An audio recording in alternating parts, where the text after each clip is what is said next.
Hello guys, welcome to my YouTube channel. কেমন আছেন আপনারা? আশা করি ভালো আছেন। আমিও আলহামদুলিল্লাহ ভালোই আছি আপনাদের দোয়ায়। আর একটা কথা আপনাদের বারবারই বলতেছি যে সবাই একটু সাপোর্ট করেন বেশি বেশি করে, যাতে আপনাদের জন্য নেক্সট ইয়ার ভালো কিছু করতে পারি। সবাই একটু পাশে থাকলে, সাপোর্ট করলে ভালো কিছু হবে। আসলে মানুষের চেষ্টার বাহিরে তো কিছু নাই, চেষ্টা করলে সবই সম্ভব। আমিও চেষ্টা করতেছি, আর আপনারা যদি সাপোর্ট করেন সো আরও ভালো হবে। ঠিক আছে, সবাই একটু সাপোর্ট করেন, পাশে থাকেন, লাইক কমেন্ট সাবস্ক্রাইব করেন। চলুন তাহলে মূল গল্পে যাওয়া যাক। মিথিলা ওর ফোনটা মোহনাকে দিয়ে দিল, যেন যে কোনো প্রয়োজনে ফোন দিতে পারে। তুরাগ নিজেই ওদের নিয়ে বের হলো, একদম গেট অবধি পৌঁছে দিয়ে গেল। বলল ক্লাস শেষ হলে যেন ফোন দেয়, তাহলে আবার এসে নিয়ে যাবে। তরুরা ভার্সিটিতে পৌঁছানো মাত্রই কেউ একজন ফোন নিয়ে ডক্টর আবির আহমেদকে নিউজটা জানালো। তিনি ফোন বুঝিয়ে দিলেন কি কি করতে হবে। তিনি এতদিন অপেক্ষা করেছিলেন, কবে বের হবে বাসা থেকে। বাসা থেকে তুলে আনা সম্ভব না, তারপর তাকে নিজেকেই তো পুলিশ অবজারভেশনে রাখছে, তাই খোলামেলাভাবে কিছু করা সম্ভব না। তবে আজ এই মেয়ের শেষ দিন। অন্ধকার একটা রুমের মাঝ বরাবর কম পাওয়ারে একটা লাইট জ্বলতেছে, সেখানেই বসা তরু। তবে ও একা নয়, আরো 6 থেকে 7 জন মানুষ সেখানে আছে। সবার চোখে মুখে ভয়ের ছাপ স্পষ্ট। সবাই জানে ওদের জীবনের অন্তিম সময় আসন্ন। সেই ভয়ে চোখ মুখ শুকিয়ে গেছে। ওরা যে একটা চক্রের ফাঁদে আটকা পড়ে আছে। একটা লোক এগিয়ে এলো তরুর দিকে, ফিসফিস করে জিজ্ঞেস করলো, আচ্ছা, তোমাকে দেখে তো বেশ বুদ্ধিমতী মেয়ে মনে হচ্ছে। তাহলে তুমি কিভাবে এ প্রতারণার ফাঁদে পা দিলে? কি বলছেন? আর আপনাদের কেন এভাবে আটকে রেখেছে? সে কি তুমি এখনো বুঝছো না? কেন আটকে রেখেছে এভাবে তোমাকে? আমি বলছি। গম্ভীর পুরুষালী কণ্ঠ শুনে চমকায় তরু, মাথা তুলে তাকায় সেদিকে। তবে এখানে আবিরকে কোনোভাবেই আশা করেনি। আবিরকে দেখে উঠে দাঁড়ায় তরু। ও, এটা তাহলে আপনি? কেন তুলে এনেছেন আমাকে? এক পা দুপা করে সামনের দিকে আগায় আবির। তরু এক পা করে পিছিয়ে যায়। এই মুহূর্তে আবির ঠিক কি চাচ্ছে তা কল্পনার বাহিরে তরুর। মনে মনে সৃষ্টিকর্তাকে স্মরণ করে তরু। এই 2টা মাসের মধ্যে জীবন পুরো এলোমেলো হয়ে গেছে ওর। এখন সামনে কি হতে যাচ্ছে তা বলা মুশকিল। আবির জোরে জোরে পা ফেলে ধরে ফেলে তরুকে। তরুর পেছনে হাত দিয়ে হিজাবের ওপর থেকেই চুলের গোড়াসহ টেনে ধরে। তরুর মনে হচ্ছে চুলগুলো বুঝি সব ছিঁড়ে যাচ্ছে। তোর বাপ ভাই সবাই মিলে উঠে পড়ে আমার উপর লেগেছে। আমি শান্তিতে বিজনেস করছিলাম, ভালো লাগলো না তোর বাপের। আমার ভাইটার এত সুন্দর জীবনযাপন সহ্য হলো না তোর নাগরের। বিয়ে ভাঙতেই আবার এখানে নতুন নাগর জুটিয়েছিস। বাহ, ভালোই। কিন্তু এবার তোর কি হবে বলতো? আমার ভাইটা ওখানে ব্যথায় ছটফটাচ্ছে, আমি কেমনে সহ্য করি বলো? অন্যের সন্তান, ভাই, বোন যখন ব্যথায় ছটফটায় তখন তারা কিভাবে সহ্য করে বলতো? তুই নিজ হাতে এত এত নিষ্পাপ জীবন ধ্বংস করিস, তখন তো কষ্ট লাগে না? এখন নিজের ভাইয়ের বেলায় এত কিসের কষ্ট ক্রিমিনাল আবির আহমেদ? অন্ধকারের কারণে চেহারা ঠিক বুঝতে পারলো না, তবে এটা বুঝতে পারলো এখানে একজন দুজন নয়, বেশ অনেকজন লোক দাঁড়িয়ে আছে। তাদের এগিয়ে আসা পায়ের শব্দ এতটুকু বুঝতে পারলো, এরা পুলিশ ফোর্স। তাদের শুয়ের আওয়াজ শুনে এটা স্পষ্ট। আপনারা এখানে? এখানে আসার জন্যই তো এত ড্রামা আবির আহমেদ। আপনি খুব চালাক মানুষ, খুব তাড়াতাড়ি রং বদলে ফেলেন। আপনাকে ধরা এতটা সহজ কাজ ছিল না, তাই তো ফাঁদ পাততে হলো আপনার জন্য। আবিরের বুঝতে বাকি থাকে না যে তরুকে টোপ হিসেবে ব্যবহার করেছে এরা। কিন্তু এ অবধি পৌঁছালো কি করে সেটাই মাথায় আসছে না। তহমিনাকে জড়িয়ে ধরে বসে আছে তরু, ছাড়াছাড়ির কোনো নামই নেই। না খাওয়া দাওয়ার মন আছে, নিজেও খাচ্ছে না, মাকেও খেতে দিচ্ছে না। ফুফু ফুফা সবাইকে বেরিয়ে দিয়েছে, ও মাকে ছাড়বে না। সবাই জোজালো, না খেলে অসুস্থ হয়ে যাবে।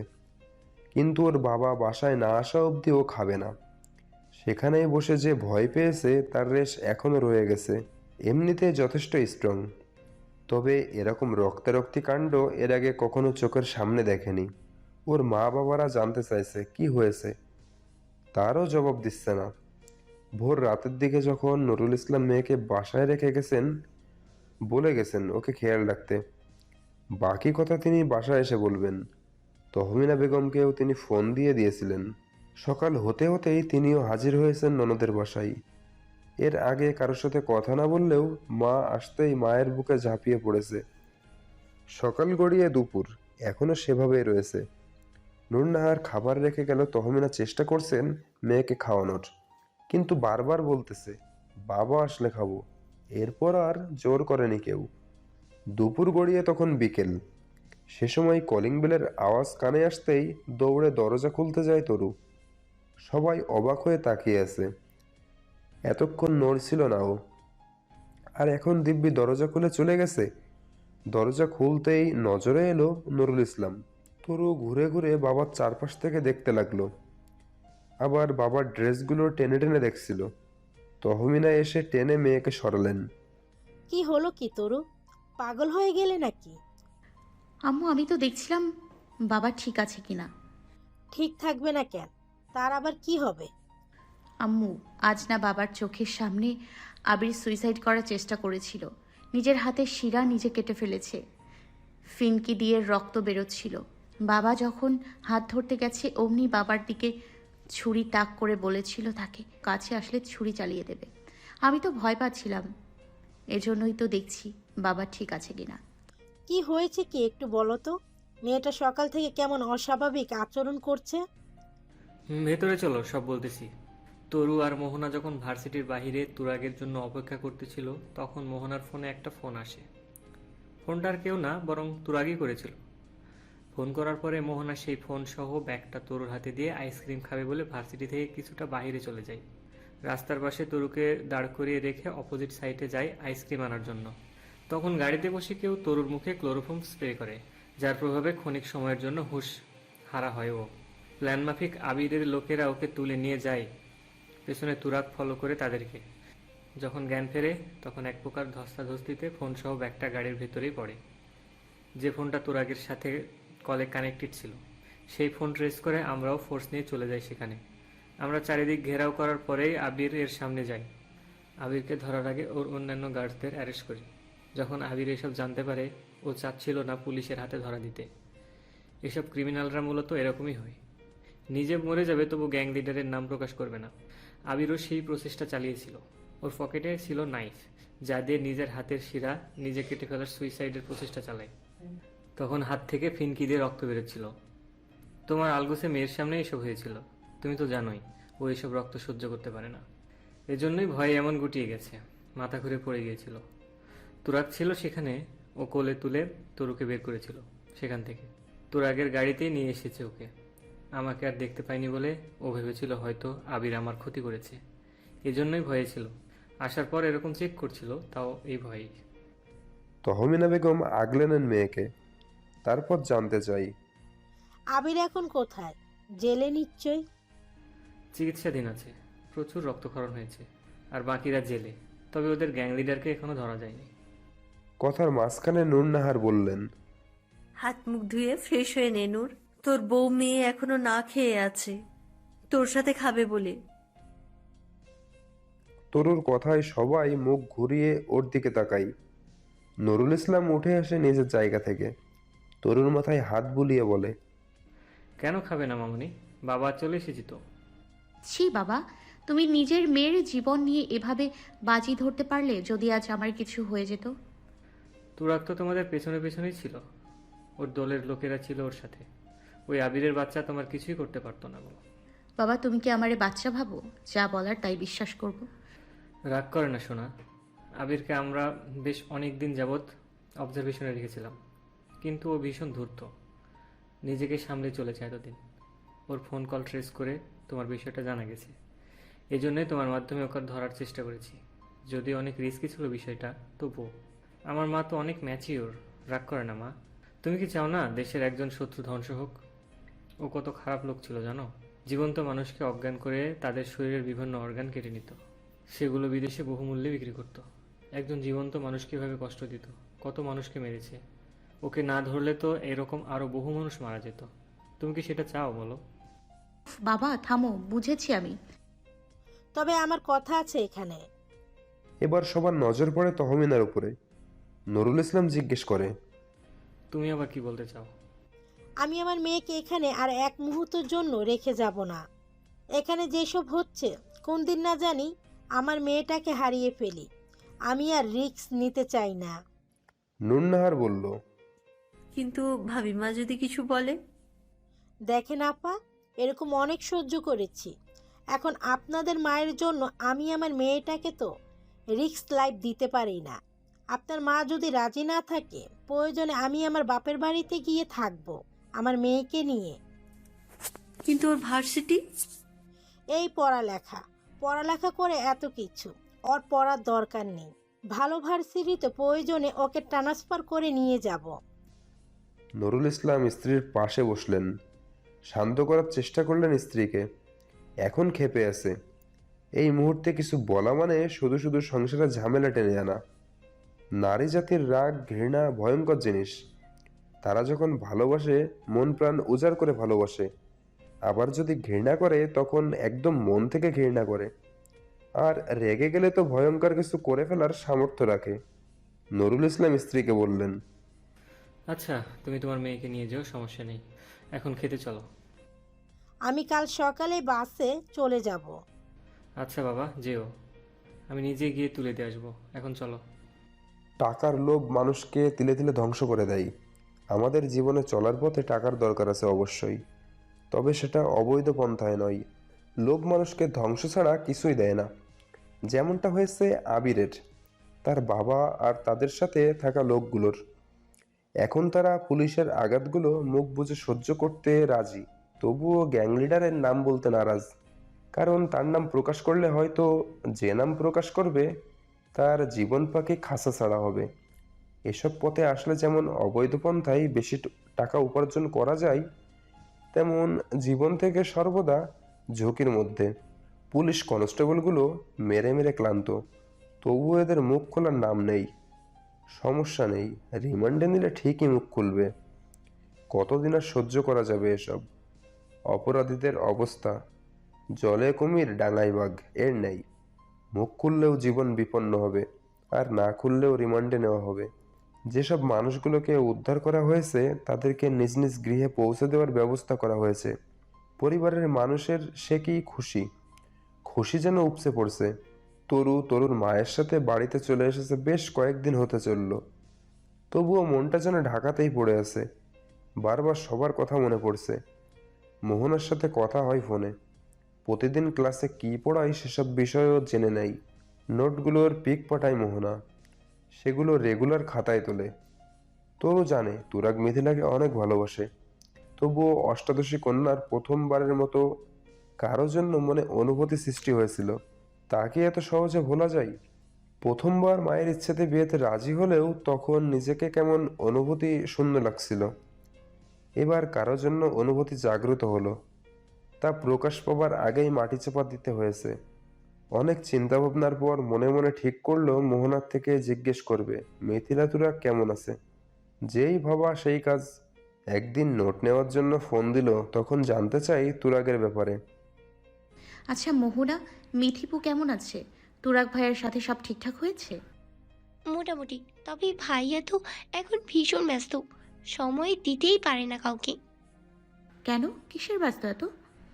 আরে তুমি জানো না, ভাইয়াদের নির্বাচন এর আর মাত্র 12 দিন বাকি আছে। যদিও তারা নমিনেশন পায়নি, তবুও আমার মনে হচ্ছে তারাই জয়ী হবে। তরু এসব ব্যাপারে আর কথা বাড়ায় না। ও এসব বিষয়ে এত কিছু বোঝে না, তাই বলে।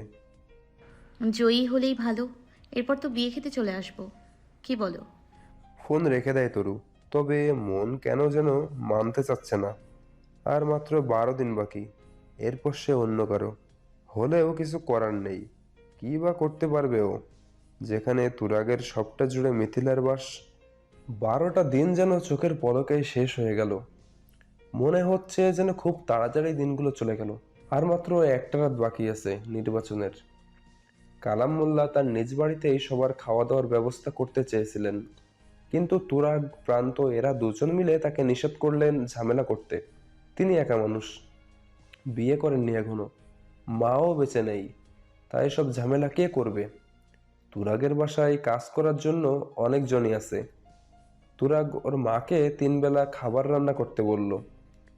40-45 জনের খাবার তৈরি করা মুখের কথা নয়। সবাই সকাল থেকে খেটে খেটে ক্লান্ত প্রায়। এখানে দলের ছেলেপুলেরা আসছে, তাদের খাবার বেড়ে দিচ্ছে নূরনাহার আর মিথিলার মা। মোহনাও কিচেনে কিছু একটা করছে, সুফিয়া আবার রান্না বসিয়েছে। মিথিলা একা একা রুমে আছে, ওয়াশরুমে যাওয়ার প্রয়োজন বোধ করলো, কিন্তু একা একা তো যেতে পারবে না, তাই কয়েকবার মা মা বলে ডাক দিল, কিন্তু ওপাশ থেকে কোনো সাড়া পাওয়া গেল না। মোহনাকে ডাকলো, সেও শুনল না। সাহস করলো একা একাই যাবে। খাটের পাশ থেকে হাত বাড়িয়ে হুইল চেয়ার টেনে আনলো। মোহনা বলতে গেলে সবসময়ই মিথিলার পাশে পাশে থাকে। মিথিলা তো একা একা হুইল চেয়ারে বসতে পারে না, কমোডেও তুলে বসিয়ে দিতে হয়। কিন্তু কতকাল আর অন্যের বোঝা হয়ে থাকতে মন চাই? একজন প্রতিবন্ধী মানুষের জীবন এতটাও সহজ নয়। একটা সময় পরিবার আর মানুষও বিরক্ত মনে করে, যদিও মুখে প্রকাশ করে না, কিন্তু মনে মনে বিরক্ত হয়। মিথিলার যে এমনটা হয়নি তা না। মোহনা ওকে যথেষ্ট ভালোবাসলেও মাঝে মাঝে ডাকলে জোরে জোরে চিল্লিয়ে কথা বলে। মিথিলা বোঝে যে মোহনা বিরক্ত, কিন্তু তবুও নিরুপায় হয়ে ডাকতেই হয়। আজ কষ্ট করে একা একা যাওয়ার চেষ্টা করে, হাতে ভর দিয়ে খাট থেকে হুইল চেয়ারে বসে। অনেক কষ্টের পর সফলও হয়। যাওয়ার সময় যেতে পারে, কিন্তু বিপত্তি ঘটে বের হওয়ার সময়। এবার আর সফল হয় না। হুইল চেয়ার উঠে বসতে বসতে হুইল চেয়ার এক সাইডে বাঁকা হয়ে যায়, খুব জোরে টাইলসের ওপরে পড়ে যায়। হুইল চেয়ার উল্টো গায়ের ওপর পড়ে। নিচে পড়ার সময় হাত উল্টোভাবে পড়েছে, মনে হচ্ছে হাত ভেঙে গেছে। প্রচণ্ড যন্ত্রণা হচ্ছে, সহ্য করতে পারে না মিথিলা, গলা ফাটিয়ে চিৎকার দেয়। চিৎকার মনে হচ্ছে পুরো বাড়ি কেঁপে উঠল। তুরা খেতে বসেছিল কেবল, খাবার ছেড়ে উঠে হাত না ধুয়েই দৌড় লাগায় দোতলার উদ্দেশ্যে। সবাই এলো, এক প্রকার দৌড়ে উপরে আসে, কিন্তু রুমে এসে দেখে মিথিলা রুমে নেই। তাহলে গেল কোথায় মেয়েটা? নুন্নাহার খেয়াল করে ওয়াশরুমের ডোর ভেতর থেকে লক করা, সেখান থেকেই কান্নার আওয়াজ আসছে। অনেক ডাকার পরেও দরজা খুলতে পারে না মিথিলা। তুরাগ সবাইকে সামনে থেকে সরিয়ে দিয়ে ভেঙে ফেলে দরজা। ভেতরে ঢুকে দেখে হুইল চেয়ারে মিথিলার গায়ের উপর পড়ে আছে। সেটাকে টেনে তুলে আগে দু হাতে পাজা কোলে তুলে নেয় তুরাগ। মিথিলার কান্না তখনও থামেনি। তায়েব সাহেবও তখন বাসায় ছিলেন। তিনি গিয়ে তাড়াতাড়ি করে গাড়ি বের করলেন। তুরাগ মিথিলাকে নিয়ে পেছনে বসলো। মিথিলার মা আর মোহনা গেল সাথে। নূরনাহার বাড়িতে সবটা সামলে পড়ে আসবেন, তাই তিনি আসেন না। রাত তখন বেশি হয়, সবগুলো টেস্ট তখন করতে পারেনি। ডাক্তারানও অনেকগুলো টেস্ট করিয়ে নিতে বলেছে। তায়েব সাইয়েদের অফিস খোলা রয়েছে, তার সেখানে যেতেই হবে। এখন হসপিটালে মিথিলাকে টেস্ট করানোর জন্য কে থাকবে? আজ নির্বাচন, তুরাগকেও তো সেখানেই থাকতেই হবে। তায়েব সাহেব আদেশ করে গেল তুরাগ যেন মিথিলাকে টেস্ট করানোর জন্য নিয়ে যায়। আজ যদি ও মিথিলাকে একা রেখে চলে যায়, তাহলে বিয়ে ক্যান্সেল। যদি বিপদের সময় পাশে থাকতে না পারে, তাহলে আর থাকার দরকার নেই। ঘরে ঢোকাও বন্ধ। এমনিতে এই রাজনীতিতে আশা নিয়ে বাপ ছেলের যুদ্ধ লেগেই আছে, এখন আবার পেয়েছে সুযোগ। তুরাগ পড়ে যায় মহা মুশকিলে। নির্বাচন কেন্দ্র যেতে না পারলেও ঝামেলা, সেখানে কি হয় না হয় কে জানে। এই বাবাকে নিয়েও আর পারা গেল না। তায়েব সাহেব এরকম কথা ইচ্ছে করেই বলছেন, কারণ তিনি হচ্ছেন শান্ত স্বভাবের মানুষ। কোন রকম ঝামেলায় তিনি জড়াতে চান না। তিনি চান তার ছেলেও যেন এসব থেকে দূরে থাকে। তার অবশ্য ছেলেকে তিনি কখনোই কথা শোনাতে পারেনি, নিজের ইচ্ছা মতোই করেছে। এই রাজনীতিতে যোগ দেওয়াটাই নিজের জেদের বশেই করা। তাই আজ সুযোগ বুঝে মিথিলাকে এর মধ্যে টেনেছেন।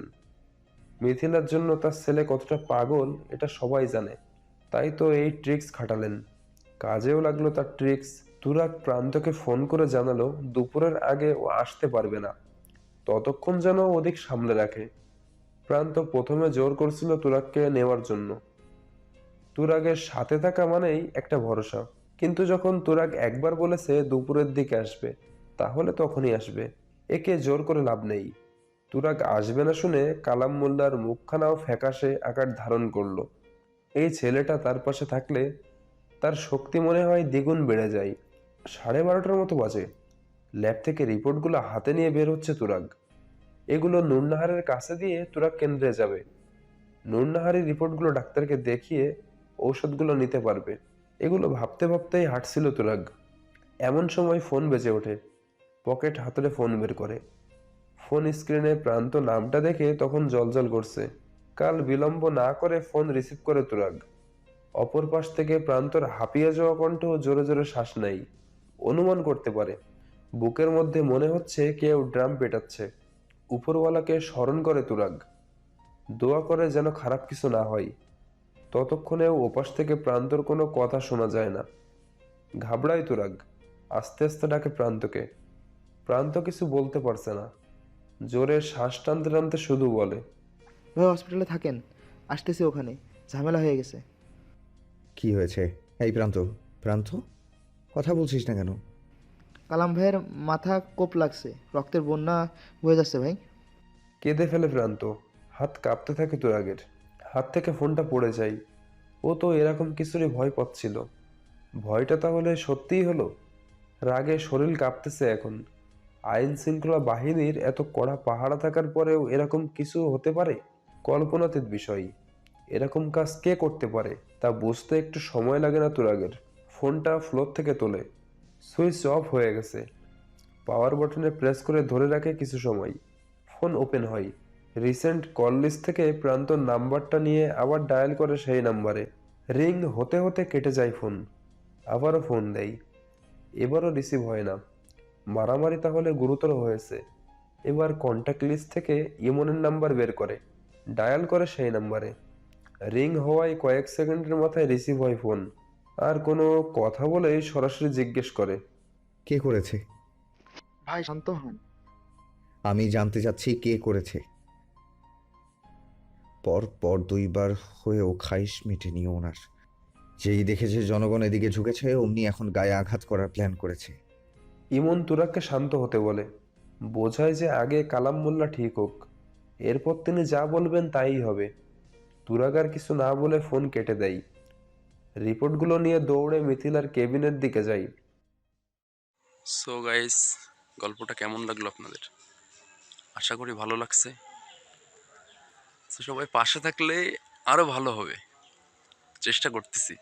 এখন আপনারা যদি একটু সাপোর্ট করেন, সো আস্তে আস্তে আরও ভালো হবে। সবাই একটু সাপোর্ট করেন, পাশে থাকেন। আর নেক্সট ভিডিওতে আবার দেখা হবে। সুস্থ থাকবেন, নিজের খেয়াল রাখবেন। আর আপনাদের জন্য আরও নতুন আপডেট কিছু করার চিন্তা ভাবনা আছে। সো আপনারা সাপোর্ট করেন, পাশে থাকেন। নেক্সটের ভালো কিছু হবে ইনশাআল্লাহ। সবাই ভালো থাকবেন। আল্লাহ হাফেজ।